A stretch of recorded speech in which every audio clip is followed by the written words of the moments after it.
Hello everyone, welcome back. दोस्तों जरा सोचिए, जिस नेता ने सालों तक अपने पॉलिटिकल राइवल को स्लीपी जो कहकर मजाक बनाया, आज वही नेता खुद अपनी जुबान फिसलने के रीजन से पूरी दुनिया में वायरल हो रहा है। एक नहीं, दो नहीं, एक ही नाटो समिट में कई ऐसे स्टेटमेंट्स आए जिन्होंने पूरी डिस्कशन का डायरेक्शन बदल दिया।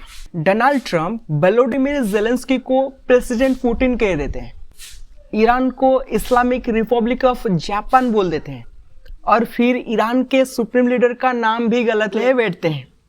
अब सवाल ये है, क्या ये सिर्फ नॉर्मल स्लिप ऑफ टंग है या फिर इसके पीछे पॉलिटिक्स और मीडिया की बहुत बड़ी लड़ाई चल रही है?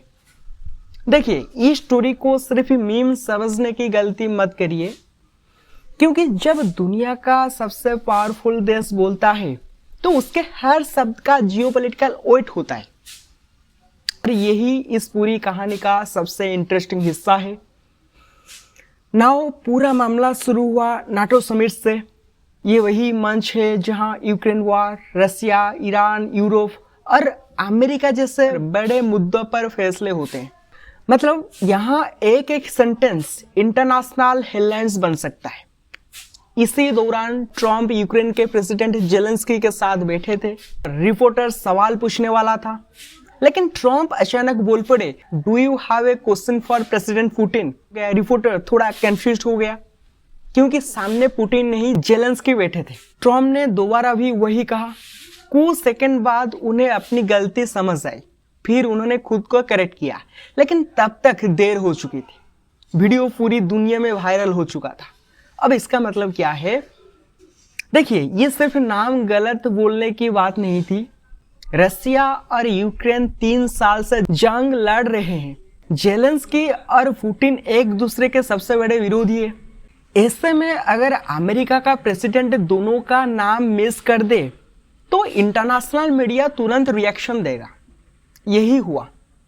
सोशल मीडिया पर क्लिप्स लाखों बार शेयर होने लगे। क्रिटिक्स बोले, जिस नेता ने बाइडेन की मेमोरी पर सवाल उठाए आज वही खुद हेडलाइंस बन गया। लेकिन ट्रंप के सपोर्टर्स ने बिल्कुल अलग आर्गुमेंट दिया। उन्होंने कहा, लाइव प्रेस कॉन्फ्रेंस में कोई भी इंसान स्लीप कर सकता है, इतने लंबे इवेंट्स में ऐसी मिस्टेक्स नॉर्मल है।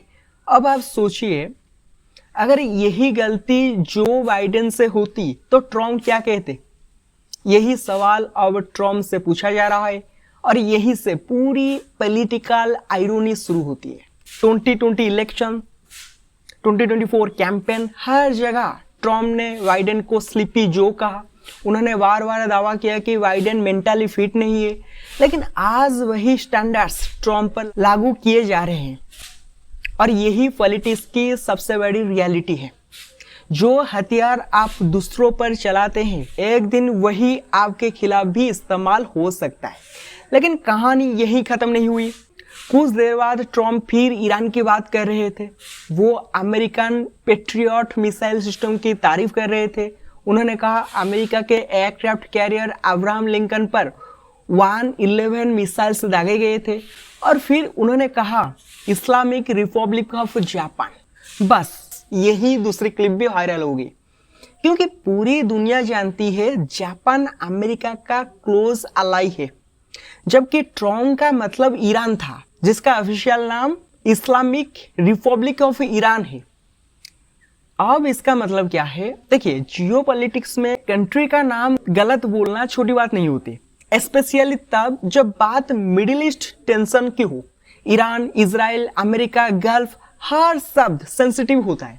इसलिए मीडिया ने इस क्लिप को तुरंत पकड़ लिया।